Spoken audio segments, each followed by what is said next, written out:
Selamat pagi semuanya, saudara-saudara. Ya, puji Tuhan ya, pagi ini kita bisa berkumpul kembali di sini, bisa mendengarkan firman Tuhan dan kita bisa merayakan Tuhan dan penyertaannya dalam hidup kita sepanjang minggu ini. Kita sudah memasuki minggu ketiga di bulan Desember ini dan sampai sekarang Tuhan menyertai kita. Amin. Saya mau berbicara tentang bagaimana Roh Kudus memenuhi beberapa figur di seputaran kelahiran Yesus, saudara, dan apa dampak yang nyata yang mereka perlihatkan ketika Roh Allah memenuhi mereka. Ya. Jadi tujuan khotbah ini disampaikan adalah supaya kita semua yang pertama dapat dipenuhi oleh Roh Kudus, kita membuka hati kita agar kita terus dipenuhkan oleh Roh Kudus, dan supaya kita memperlihatkan dampak yang nyata, yang terlihat bahwa kita dipenuhi oleh Roh Kudus, saudara. Jadi ketika orang-orang percaya dipenuhi Roh Kudus, mereka seharusnya memperlihatkan tanda-tanda lahiriah yang nyata bahwa mereka dipenuhi oleh Roh Kudus, saudara. Ya, nah, saudara-saudara, next, ya, langsung. Nah, pagi ini yang pertama kita akan melihat bahwa orang-orang yang dipenuhi oleh Roh Kudus di dalam figur-figur yang akan kita bahas nanti, mereka memperlihatkan bahwa mereka dipenuhi oleh Roh Kudus melalui perkataan mereka, saudara. Ya, yang pertama kita akan melihat Maria. Next, Maria, ibu Yesus. Kita buka dalam Injil Lukas pasal 1 ayat 35, saudara. Injil Lukas pasal 1, ya, Lukas pasal 1 ayat 35.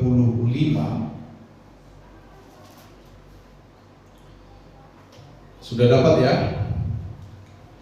Di sana dituliskan oleh firman Allah, jawab malaikat itu kepadanya, Roh Kudus akan turun atasmu, dan kuasa Allah yang maha tinggi akan menaungi engkau. Anak yang dilahirkan itu kudus dan akan disebut Anak Allah. Ya, di sana Maria dipenuhi oleh Roh Kudus. Ya, seperti kita tahu bersama bahwa kelahiran Yesus itu adalah kelahiran yang istimewa karena Yesus secara manusia lahir tanpa seorang bapa. Ya. Secara kekal Yesus adalah firman, dan firman itu, saudara-saudara, tidak memiliki ibu. Dia memiliki bapa yang kekal. Tetapi secara manusia, firman itu telah menjadi manusia. Dia tidak memiliki bapa, tetapi memiliki ibu. Itulah Tuhan kita, dua natur Kristus yang kita percayai, bahwa Kristus sebagai firman itu adalah benar-benar Allah. Dia mempunyai bapa tetapi tidak mempunyai ibu. Tetapi secara manusia, natur kedua dari Kristus, dia memiliki ibu, tidak memiliki bapa. Jadi betul kita sepakat bahwa Yesus tidak diperanakkan. Allah memang tidak diperanakkan. Ya, kita sepakat dengan saudara kita seberang. Ya, lam yalid walam yulad. Allah tidak beranak, juga tidak diperanakkan. Itu kita sepakat itu. Dan konsep Alkitab memang dari awal seperti itu. Ya, jadi waktu Yesus mau lahir, Roh Kudus memenuhi terlebih dahulu Maria, ibu Yesus, Roh Kudus turun atas Maria. Ya, dia dipenuhi oleh Roh Tuhan, saudara. Nah, apa dampak atau apa tanda lahiriah yang diperlihatkan oleh Maria ketika dia dipenuhi oleh Roh Kudus? Kita maju ke ayat 38. Ya, dikatakan di sana apa, saudara? Ya, kata Maria, aku ini hamba Tuhan. Ini terjemahan baru ya, saya bacakan.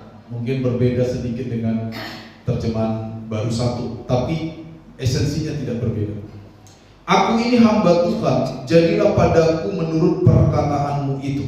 Itu yang pertama. Jadi perkataan Maria ketika dia dipenuhi oleh Roh Kudus, perkataannya menggambarkan ketaatan kepada Tuhan. Ya. Jadi ketika Maria dipenuhi oleh Roh Tuhan, dia menggambarkan ketaatannya kepada Tuhan melalui perkataannya, melalui pengakuannya yang lahir dari dirinya sendiri. Dia berkata, aku ini hamba Tuhan. Ya, hamba Tuhan di sana tidak sama dengan pendeta hari ini ya. Hamba Tuhan itu doulos tuteu, ya, seperti hamba Allah. Itu artinya milik Allah.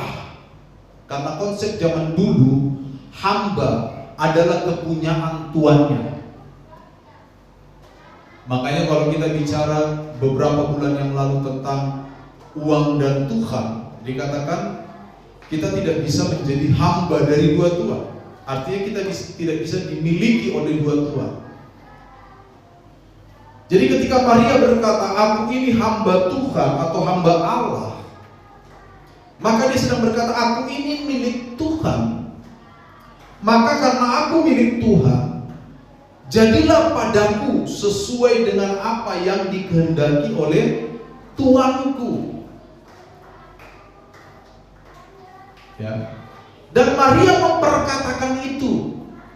Dia mengakui itu, saudara-saudara. Makanya tadi di awal saya sudah menjelaskan, dari semua figur yang akan kita bahas pagi ini, ketika mereka dipenuhkan oleh Roh Kudus, mereka memperlihatkan tanda-tanda bahwa mereka dipenuhi Roh Kudus melalui perkataannya. Maria melalui perkataannya mengakui bahwa dia adalah milik Tuhan. Dia adalah hambanya Tuhan. Karena dia milik Tuhan, dia berkata, jadilah kepadaku sesuai perkataanmu itu, kata Maria, atau kehendak Tuhan. Ini seiras atau linear dengan beberapa topik dalam Perjanjian Baru. Waktu Yesus mengajarkan tentang doa kepada muridnya, Yesus juga meletakkan ini sebagai dasar dari pengakuan iman kita. Bapa kami yang di surga, dikuduskanlah namamu, datanglah kerajaanmu, jadilah kehendakmu. Ya. Jadi ketika Maria dipenuhi oleh Roh Tuhan, melalui perkataannya, Maria menggambarkan ketaatannya kepada Tuhan. Nah, ini memang pergumulan kita semua. Ketaatan itu sesuatu yang bernilai sangat tinggi di hadapan Tuhan. Makanya ketika Saul ditolak pertama kali oleh Tuhan, kenapa Saul ditolak? Karena Saul tidak taat, betul nggak?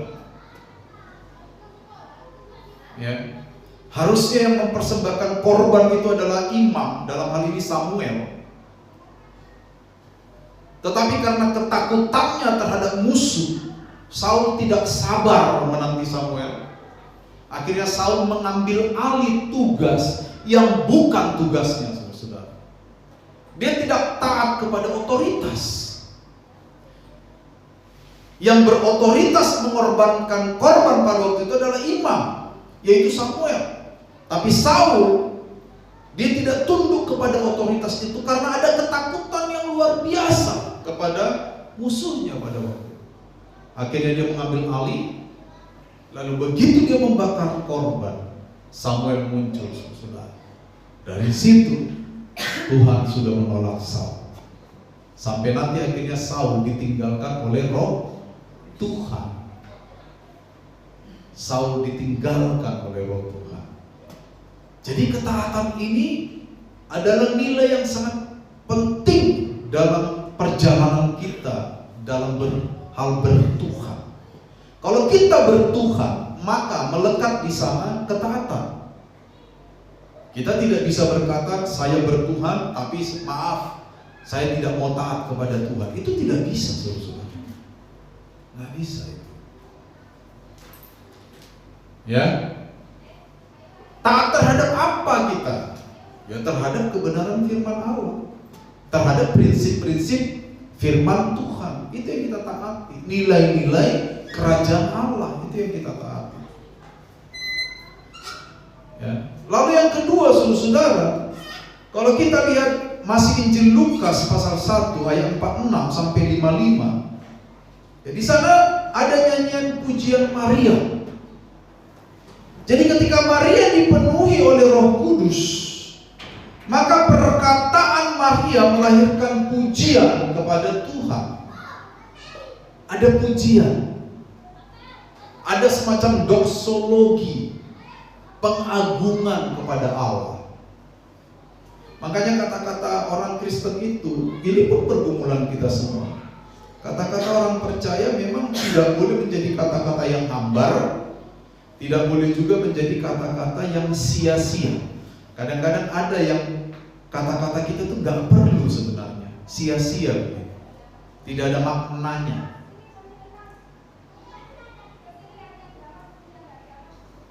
Dan peperangan kita hari ini kan tampak jelas dan nyata. Apa itu? Wilayah peperangan kita hari ini yang paling besar yang saya amati selama 20 tahun terakhir ya, itu adalah media sosial. Itu wilayah peperangan yang luar biasa dahsyat. Saya mengamati, saya membuka akun Facebook itu tahun 2007.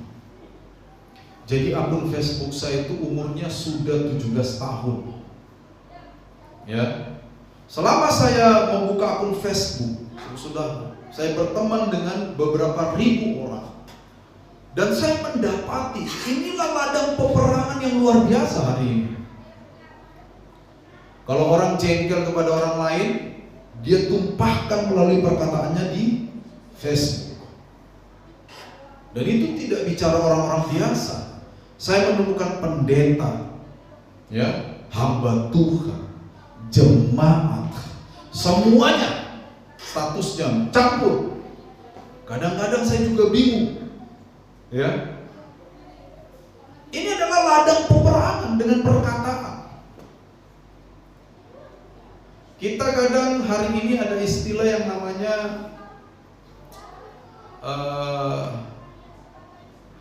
lapar validasi, the hunger of validation. Itu penyakit psikologi ya. Tahu lapar validasi ya? Selalu haus untuk diakui. Ini. Dan itu ada loh sekarang ini. Ada, itu menjadi satu penyakit psikologi hari ini. Nanti Bapak Ibu search, lapar validasi, ya, the hunger of validation. Itu sudah mendunia. Itu bukan hanya di Indonesia, saudara. Ada banyak orang hari ini melalui perkataannya semata-mata hanya ingin diakui.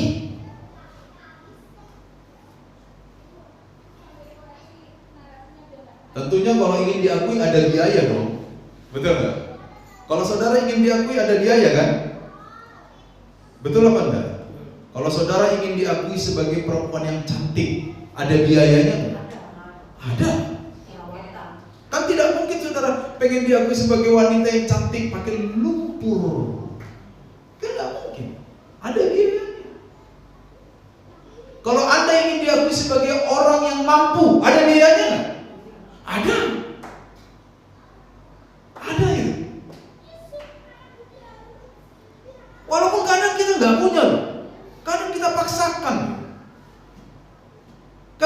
lapar validasi, lapar pengakuan. Kita merasa tidak valid kalau kita tidak seperti si A. Kita merasa tidak valid kalau kita tidak seperti si B. Kalau si A bajunya seperti ini, saya juga bisa. Kalau si A handphonenya seperti ini, saya juga bisa. Walaupun harus nyicil di Shopee 12 bulan. Betul? Dan gara-gara itu kadang kita kesulitan keuangan.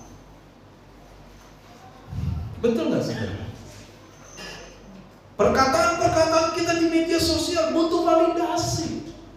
Ketimbang saya memuji Tuhan, ketimbang saya mengagungkan Tuhan, saya lebih peduli kepada bagaimana orang menvalidkan diri saya. Hati-hati, itu penyakit sosial hari ini. Penyakit psikologi hari ini. Zaman modern ini luar biasa. Muncul terlalu banyak istilah, ya kan? Narsis itu udah beberapa tahun lalu muncul.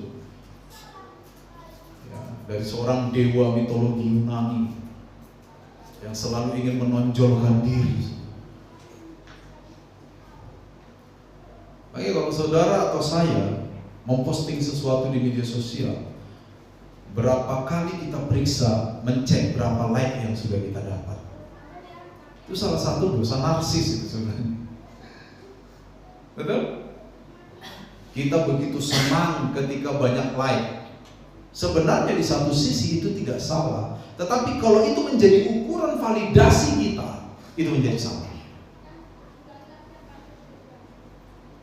Perkataan orang bertengkar pasang di media sosial, itu hati-hati, saudara. Betul? Wah, itu banyak saya lihat itu. Kadang-kadang kalau udah terlalu kasar bahasanya itu saya unfriend. Karena saya tidak suka melihat ini gitu. Saya unfriend. Buat apa? Ya. Kecewa sama orang pasang media sosial. Hati-hati. Maria ketika dia dipenuhi Roh Allah, perkataannya melahirkan pujian. Jauh lebih baik begitu. Saya berani bicara gini, saudara, karena saya melakukan itu di media sosial. Saudara boleh cek Facebook saya dari tahun 2007 sampai sekarang.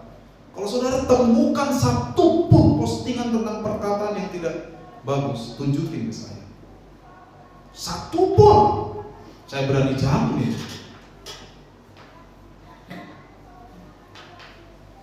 Hati-hati, media sosial menjadi ladang pertempuran rohani hari ini, ladang peperangan.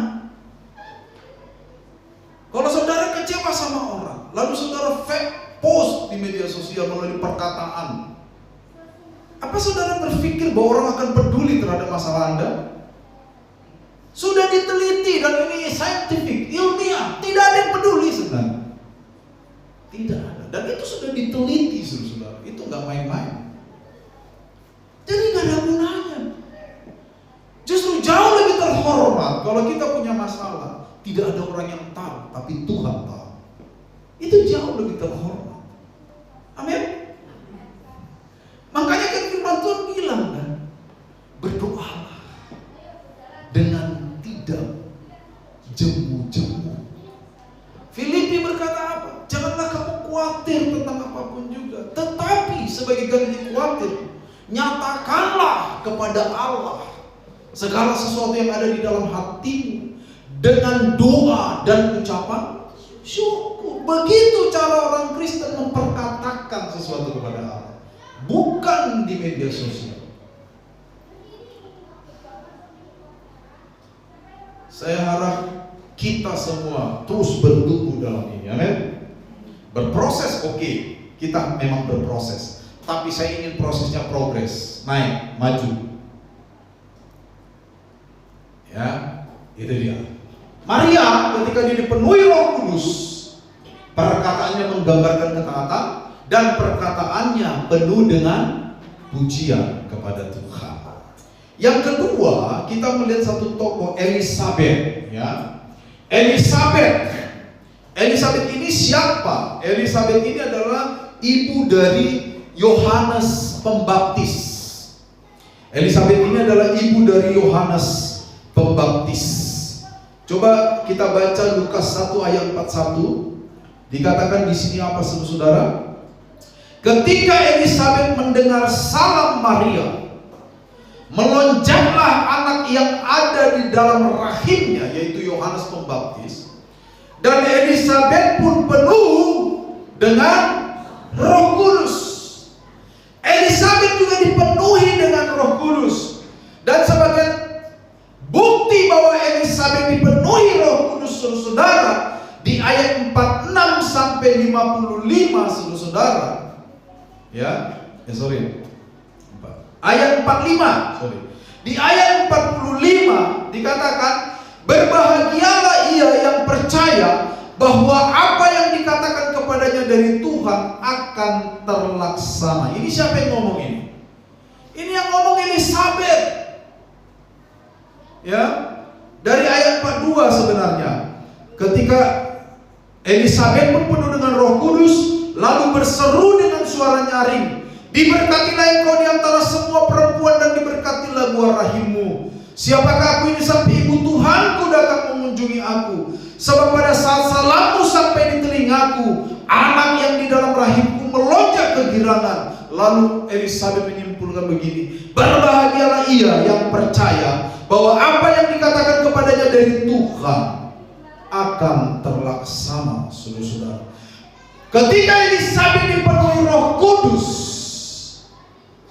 Elisabet berkata-kata, dan perkataannya menggambarkan bahwa dia percaya kepada Tuhan. Percaya, iman, pistis dalam bahasa Yunani. Pisteu, percaya. Nah, percaya, saudara-saudara. Percaya ini, saudara-saudara, tidak mudah kita aplikasikan. Ya. Percaya ini tidak begitu gampang untuk kita terapkan dalam hidup kita sehari-hari. Ini bukan sekedar bicara bahwa saya percaya kepada Yesus sebagai Tuhan dan Juru Selamat. Itu sudah selesai kita, betul? Semua kita sudah percaya Yesus adalah Tuhan yang menebus hidup kita dari kesia-siaan. Dosa kita diampuni ketika kita menerima pengorbanan Kristus salib. Itu sudah selesai. Pertanyaan selanjutnya, apakah setelah kita percaya bahwa Yesus memberikan hidup kekal di surga nanti, kita tetap juga percaya selama kita ada di dunia bahwa Yesus memegang kendali atas hidup kita? Itu penting pertanyaan itu. Saudara, kita harus tahu bahwa ada begitu banyak hal di dunia ini yang tidak bisa kita kendalikan. Betul?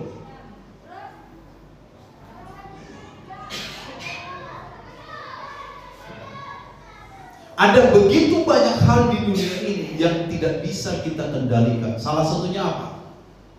Omongan orang.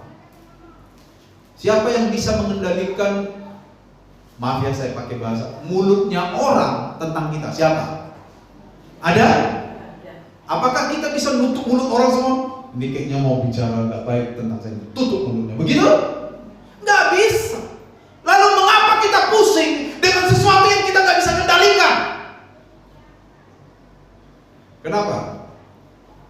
Ya karena itu tadi, kita masih mengedepankan ego kita ketimbang nilai-nilai kerajaan Allah. Saya berani jamin, kita semua, nggak usah saudara, saya tunjuk kita semua. Kalau ada orang yang ngomongin saudara jelek di luar sana, emosi apa enggak? Emosi itu manusiawi. Pertanyaannya, kelanjutan dari emosi itu apa? Itu yang penting. Kalau setelah kita emosi, ya sudahlah, toh juga saya nggak bisa kendalikan perkataan, ya sudahlah, saya serahkan sama Tuhan. Itu betul. Tapi setelah emosi, kita samperin rumahnya, kita posting di media sosial, maki-maki dia, kita ungkit-ungkit masa lalu dia, semuanya kita emosi itu. Itu yang keliru. Kita harus percaya bahwa apa yang tidak bisa kita kendalikan kendalikan. Amin. Amin. Itu. Elizabeth juga seorang yang mandul pada awalnya. Iya kan? Dia melahirkan Yohanes itu pun di masa tuanya. Di masa tua.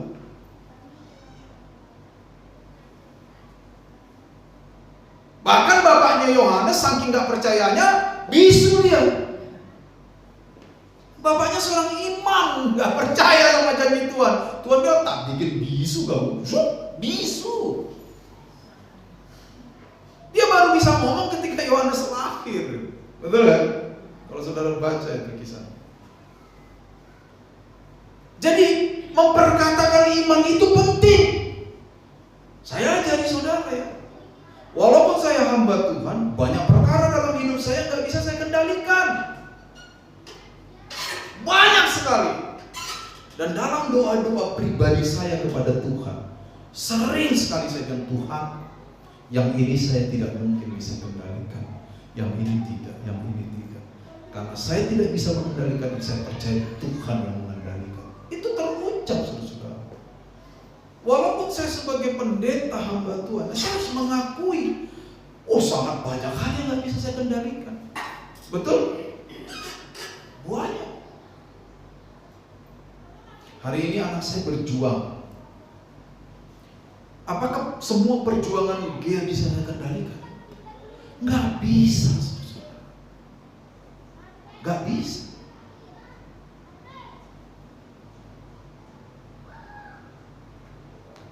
Banyak sekali nggak bisa. Makanya selalu saya ajari dia, Geng, kamu harus tahu saya. Yang ini kamu nggak bisa kendalikan apa. Kamu serahkan semuanya sama Tuhan. Ini. Banyak sekali. Dari 10 item, 9 nggak bisa dikendalikan. Karena satu-satunya yang bisa dikendalikan adalah sikapnya. Kalau dia bertemu orang lain, dia seperti ini, dia sekarang ada di panti jompo, saudara. Kita nggak pernah punya pikiran kalau dia harus praktik di panti jompo, kan? Tapi itu syarat, dia harus praktik di sana. Dia mungkin bersenggolan, bersentuhan dengan banyak orang. Kami selalu bilang, kamu nggak bisa mengendalikan pikiran orang tentang kamu. Dan kamu juga tidak selalu benar. Satu-satunya yang bisa kamu kendalikan itu sikap-sikapmu, responmu. Itu aja. Dia nangis-nangis, merasa gimana gitu. Nggak apa-apa. Lebih baik begitu kan? Nggak apa-apa. Karena satu-satunya yang bisa kita kendalikan itu apa? Sikap kita, perkataan kita, respon kita terhadap sesuatu. Hanya itu yang bisa kita kendalikan. Keuangan bisa kita kendalikan nggak? Tidak sepenuhnya. Tidak sepenuhnya. Pernah terjadi di Indonesia redenominasi uang, betul? 1 juta jadi 1 rupiah. Betul itu. 1000 apa sejuta yang jadi? 1000 jadi 1 rupiah. Itu bukan hanya redenominasi dari penulisan, nilainya mengalami redenominasi. Bayangkan, orang udah capek-capek ngumpul uang, hilang value-nya. Nggak bisa kita kendalikan. Cuaca bisa nggak kita kendalikan? Nggak bisa. Biar itu siapa itu yang dulu di Mandalika itu yang gini-gini siapa itu? Lupa saya namanya. Mbak Mira atau siapa itu? Lala. Nggak bisa itu. Itu pun diakui kok, yang begitu-gitu itu hanya peluang saja. Betul kan? Nggak bisa. Apa yang bisa kita kendalikan dari hidup kita ini? Cuma diri kita yang bisa kita kendalikan. Makanya firman Tuhan bilang, salah satu dari karakter Roh Kudus di dalam Galatia pasal 5 adalah penguasaan diri, bukan penguasaan orang lain. Betul? Manusia yang tidak mengenal Allah itu penuh dengan sandiwara.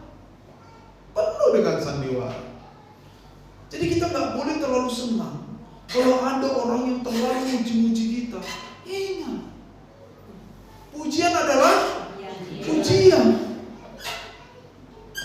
Kita harus cerdas membedakan mana domba, mana serigala.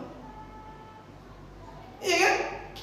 Sekarang kan lagi tenar tuh di meme Facebook gambar ada harimau ngasih sumbangan tongkat kepada seekor keledai karena kaki keledai putus. Kakinya disimpan harimau, dipanggang sama dia. Lo ada kan sekarang kan itu kan? Enggak lihat ya? Ada harimau ngasih tongkat ke 2 ekor keledai, tapi satu yang pincang karena kakinya putus. Enggak taunya kakinya itu disimpan sama harimau dan dipanggang. Artinya kan sandiwara kan? Banyak orang sekarang pura-pura baik. Banyak. Di depan beda, di belakang beda. Di depan A, di belakang terlalu ketahuan. Aksen tipis bedanya. Iya kan? Tipis. Nggak ada yang bisa kita kendalikan. Tapi Elisabeth, dia mengekspresikan percayanya kepada kehendak Allah. Dia mengekspresikan imannya bahwa Allah yang memegang kendali atas hidupnya. Makanya jangan lagi saya dengar ya jemaah kalau ngomong gini. Saya juga kalau saya ngomong gitu saudara tegur nggak apa-apa. Kenapa gini? Ya dia duluan sih. Kenapa Bapak marah sama dia? Wah dia sikapnya nggak benar, nggak bagus. Jangan dilawan kalau saya. Untung balik. Saya nggak pernah kalau ngeretek leher kayak gitu. Untung balik saya. Untung balik. Saya biasanya pelan. Mungkin karena saya korban ya. Tolong kali ya. Lo iya kan? Jangan lagi. Karena sikap kita tidak boleh bergantung kepada sikap orang. Amin. Ketika kita dipenuhi Roh Tuhan, maka perkataan-perkataan kita harus meniru Elisabeth, menggambarkan iman dan percaya bahwa Tuhan memegang kendali atas kita. Dia Pak yang bilang saya jelek-jelek. Kalau ada orang bilang saudara jelek, emang kita langsung jadi jelek? Berubah gitu aja kita, ngipot gitu. Ada yang, woi jelek, langsung kita jelek gitu. Yang bikin kita jelek adalah hati kita panas, betul nggak? Kenapa Kain berdosa di hadapan Tuhan? Jadi 4, hatinya panas. Makanya Tuhan bilang Kain, kenapa hatimu panas? Ingat, dosa sudah mengintip di balik pintu. Dia sangat menggoda engkau. Tetapi kata Tuhan, engkau bisa mengendalikan dosa itu. Artinya bisa melawan dosa itu dengan cara menolaknya. Tapi Kain tidak. Dia lebih mengikuti panasnya hati. Padahal waktu itu lagunya Gigi belum ada. Tahu kan lagunya Gigi kan? Nah itu panas hati ini pusing. Belum ada, tapi dia ikuti panas. Saya tahu manusia seperti kita rentan dengan panas hati, betul? Rentan. Kita harus akui itu, kita harus memeluk kerentanan itu. Kita bukan manusia yang sempurna yang nggak panas dimaki orang, bukan. Tapi bukan soal pertama kali kita dimaki lalu panas. Kelanjutan dari panas hati itu loh yang penting. Iya kan? Kalau kita percaya bahwa Allah memegang kendali atas hidup kita, memang kita panas. Iya kan? Wih, wajahmu jelek.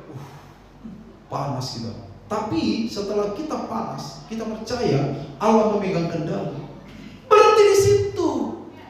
Tidak ada kelanjutannya. Nah, mari Elisabeth dia menggambarkan kepercayaannya kepada Tuhan. Bahwa Tuhan memegang kendali bahkan ketika dia harus melahirkan di usia tua. Betul kan? Haleluya. Masih ada berapa orang nih buahnya dulu? Apa kita berhenti dulu ya? Masih jam 9. Yang ketiga Zakaria. Lukas 1:67. Coba 67. Lukas 1:67.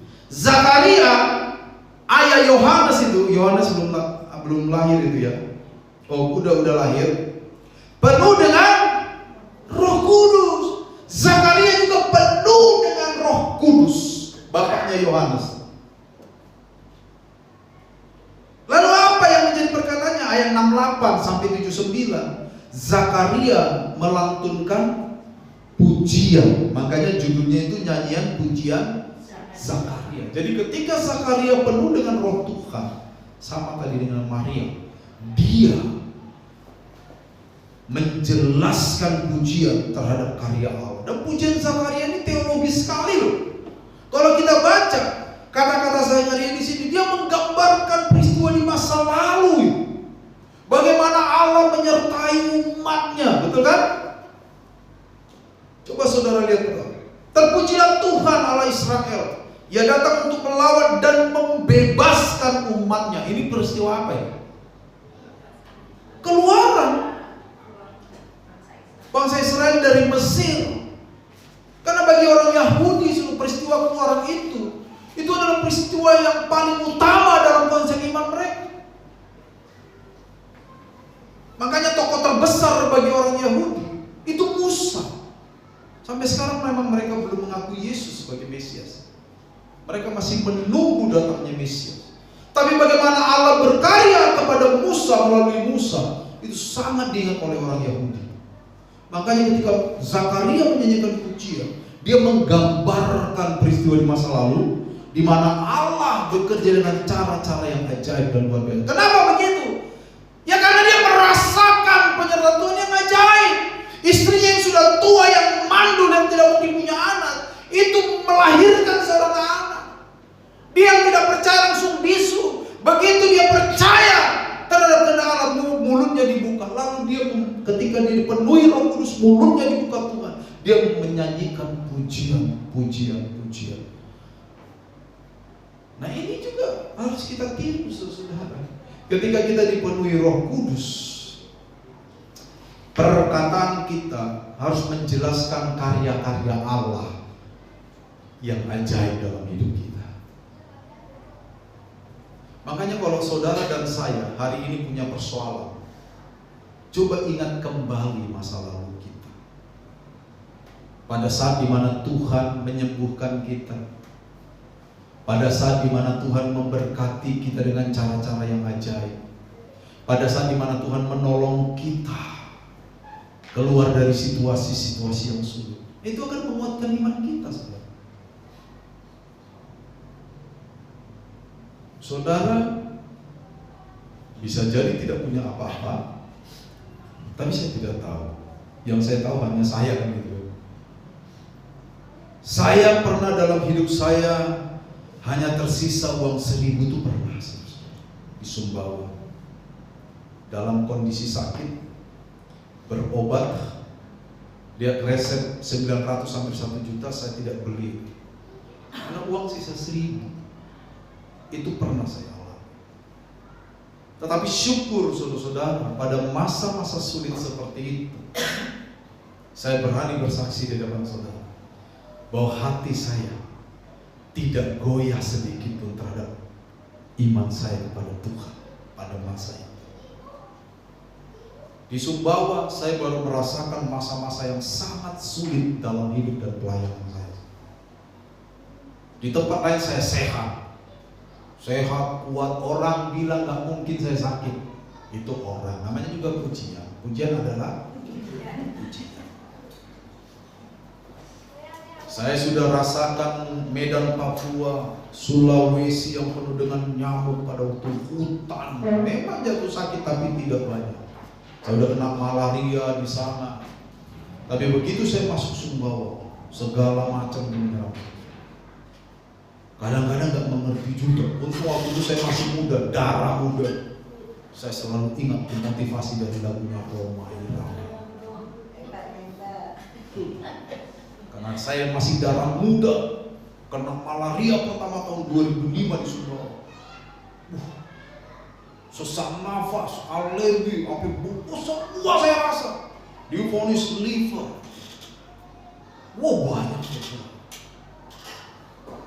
Saudara menjadi saksi kan kalau dulu sesak kayak apa ya.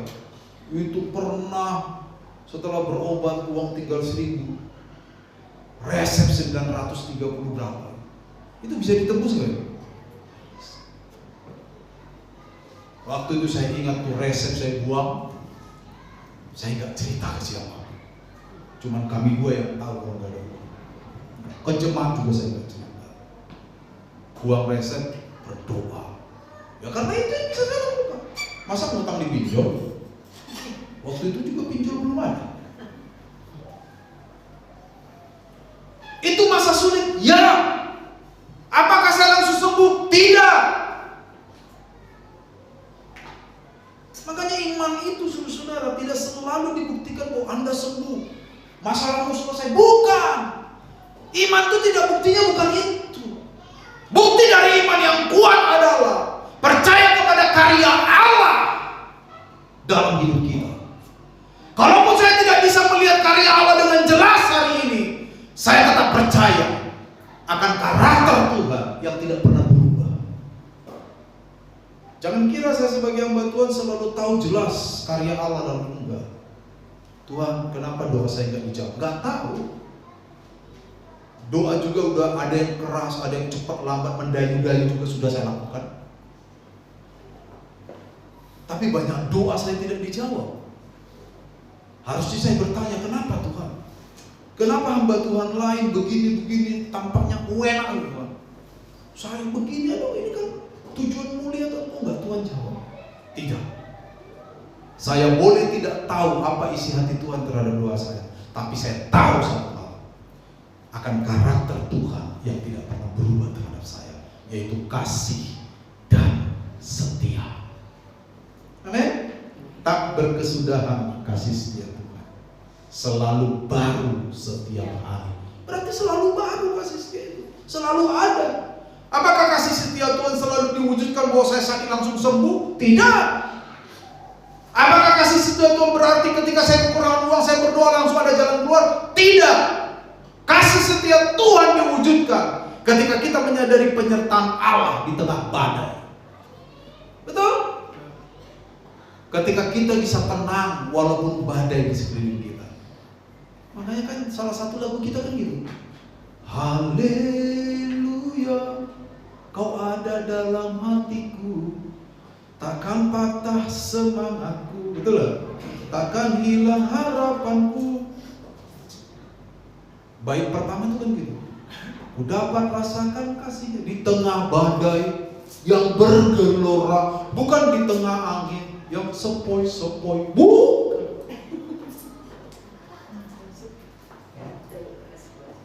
Loh benar. Jadi ketika engkau punya masalah, engkau berdoa tapi tidak mendapatkan sesuai dengan jawaban doamu, jangan kecewa. Itu bukan berarti Tuhan tidak menyertai saudara. Penyertaan Tuhan tidak selalu ditunjukkan ketika Dia menjawab doa kita. Tidak. Penyertaan Tuhan juga ditunjukkan ketika Dia memilih tidak menjawab doa kita, karena Dia tahu akan waktu yang tepat. Tuhan pun tak pernah terlambat. Betul? Lalu kenapa kadang kita ragu akan karya-karya Allah dalam hidup kita? Zakaria tidak ragu lagi. Awalnya dia ragu, tapi ketika Tuhan memperlihatkan kepada dia bahwa Tuhan layak dipercaya, dia ingat semua peristiwa di masa lalu. Dia ingat bagaimana Allah membawa Israel keluar dari Mesir. Dia ingat bagaimana Laut Tabrau itu dibuka oleh Tuhan. Siapa di alam semesta ini yang bisa potong laut kalau bukan Tuhan? Betul? Buntu, jalannya impas, tidak ada jalan lanjutan, buntu itu. Tapi Tuhan bilang, apa yang buat kamu buntu? Laut Tuhan, di belakang Firaun. Oh laut, gampang, belah laut. Kadang kita nyanyi semangat, Tuhan membelah laut, kan ada lagunya kan? Tapi dalam hidup kita sehari-hari percaya nggak kita pekerjaan Allah? Atau kebanyakan kita kecewa malah? Hati-hati, Zakaria ketika dia dipenuhi oleh Roh Kudus, Perkataannya menjelaskan karya Allah yang nyata dalam hidup. Jadi tidak ada tempat kecewa bagi orang Kristen sebenarnya, nggak ada. Tapi Pak, hidup saya berat. Yes, hidup Anda berat. Hidup saya juga berat. Tapi Pak, saya kok nggak dijawab doa? Pengen seperti saya kan anak Tuhan, rajin ke gereja. Setiap kali ada tugas fotokopi materi sekolah minggu, saya ikut fotokopi. Yes, kita melayani Tuhan. Tapi ketika kita melayani Tuhan, upah yang Tuhan berikan kepada kita bukan seperti yang kita bayangkan. Betul? Tuhan tuh bekerja di dalam ketepatan waktu dan kebijaksanaannya. Tuhan tahu apa yang perlu Dia lakukan kepada kita, apa yang tidak perlu Dia jawab. Kita berdoa di dalam ketidaktahuan kita. Kita berdoa kadang masih diselimuti oleh ego kita, betul gak? Kita berdoa kadang-kadang diselimuti oleh nafsu kita. Pengen punya ini, pengen punya itu. Di satu sisi itu tidak salah. Tapi kan Tuhan yang paling tahu apa yang Dia jawab, apa yang perlu tidak dijawab oleh Tuhan. Betul? Tugas kita apa? Percaya bahwa Tuhan tidak pernah salah. Iya kan? Percaya bahwa Tuhan tidak pernah keliru. Bagaimana caranya? Ingat karya Allah di masa lalu. Kalau Allah berkarya di masa lalu dengan cara yang dahsyat, kenapa Dia tidak berkarya di masa sekarang dengan cara yang dahsyat? Cuma cara yang dahsyat seringkali kita ukur dengan pikiran kita. Cara yang dahsyat itu apa? Waktu saya berdoa, kanker sembuh. Apakah betul? Yes, tapi tidak selalu begitu. Ingat ya kata kuncinya ya, tidak selalu. Bukan tidak boleh. Bukan. Saya juga merasakan kok penyertaan Tuhan yang luar biasa dalam hidup saya. Ketika kami banyak kekurangan semasa kami di Sumbau di awal-awal, saudara.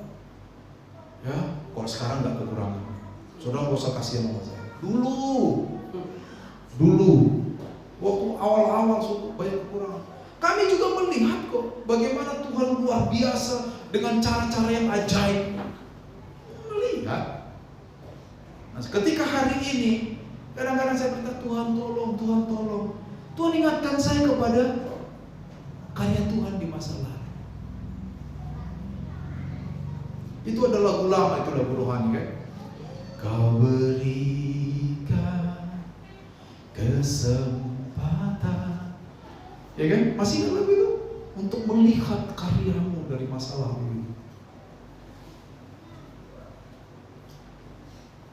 Begitu Zakaria, waktu dia percaya kepada Tuhan dipenuhi Roh Kudus, perkataannya menggambarkan pengalamannya dari masa lalu. Dia tidak mengalami menyeberangi Laut Tebal, tapi karena dicatat di dalam kitab orang Yahudi, di dalam Torah, kitab Keluaran, Elishemot katanya dalam bahasa Ibrani, keluar. Dicatat Zakaria mengutip semua itu lalu merelasikannya kepada dirinya bahwa dia percaya kepada karya Allah. Bagaimana dengan kita? Kita sudah dipenuhi Roh Kudus. Amin. Bagaimana kita menggambarkan karya Allah di masa lalu terhadap hidup kita hari ini? Hidup kita susah? Ingat karya Allah di masa lalu. Bagaimana Allah menopang kita dengan cara-cara yang ajaib? Jangan lupakan itu. Terakhir, Simeon. Ya, Simeon. Lukas 2 ayat 25. Dikatakan apa saudara? Adalah di Yerusalem seorang bernama Simeon. Ia seorang yang benar dan saleh, yang menantikan penghiburan bagi Israel, dan Roh Kudus ada di atasnya. Ini bahasa yang sama dengan Roh Kudus penuh. Simeon dipenuhi Roh Kudus. Apa yang dia katakan ketika dia melihat bayi Yesus? Ayat 28 sampai 32. Simeon menyambut anak itu dan menggendongnya sambil memuji Allah, katanya, sekarang Tuhan, biarkanlah hambamu ini pergi dalam damai sesuai dengan firman-Mu, sebab mataku telah melihat keselamatan yang datang darimu yang telah Engkau sediakan di hadapan segala bangsa, yaitu terang yang menjadi penyataanmu bagi bangsa-bangsa lain dan menjadi kemuliaan bagi umatmu Israel. Saudara lihat, ketika Simeon dipenuhi Roh Kudus, saudara, dan dia melihat Yesus, dia menyambut Yesus, dan sekali lagi perkataan-perkataan Simeon menggambarkan pujian akan karya keselamatan yang berasal dari Yesus. Saudara lihat betapa beruntungnya kita punya juru selamat. Simeon saja menunggu. Ketika Simeon melihat bayi Yesus, dia bilang, "Oh Tuhan, sekarang bolehlah Engkau ambil hamba-Mu. Saya sudah melihat keselamatan." Simeon baru melihat keselamatan. Kita merasakan keselamatan. Betul? Kita menghayati dan menghidupi keselamatan itu. Kurang apa beruntungnya kita? Simeon mungkin tidak sempat menyaksikan penyaliban Kristus, karena itu baru terjadi 33 tahun berikutnya. Simeon sudah tua sekali. Mungkin dia meninggal sebelum Yesus disalib. Tapi kita menyaksikan penyaliban Kristus di dalam sejarah yang ditulis baik oleh Alkitab maupun sumber-sumber di luar Alkitab. Betapa beruntungnya kita. Amin. Apa yang kurang dari hidup kita sebenarnya? Ketika Simeon dipenuhi Roh Kudus, dia menyambut Yesus, dia memuji Yesus, menggambarkan bahwa keselamatan akan terjadi kepada bahkan seluruh bangsa. Itu misi bagi kita.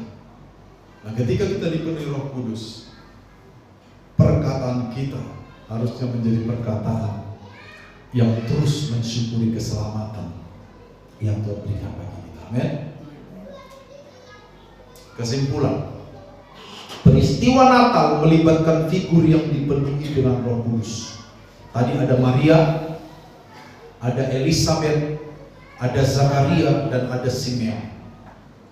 Karakter utama yang diperlihatkan keempat orang ini ketika mereka dipenuhi Roh Kudus adalah perkataan yang mengagungkan Tuhan dan karyanya dalam kehidupan. Itu karakter, perkataan. Keempat orang ini punya kesamaan. Waktu mereka dipenuhi Roh Kudus, mereka memperkatakan tentang Tuhan, karyanya, imannya, dan sebagainya. Lalu pertanyaan evaluasi bagi kita, apakah kita sama dengan mereka? Apakah ketika kita dipenuhi Roh Kudus, kita juga memberikan pujian, kita juga menggambarkan karya Allah, kita juga menggambarkan iman kita, kita juga mengingat karya Allah di masa lalu? Ini menjadi perenungan kita semua. Tuhan memberkati.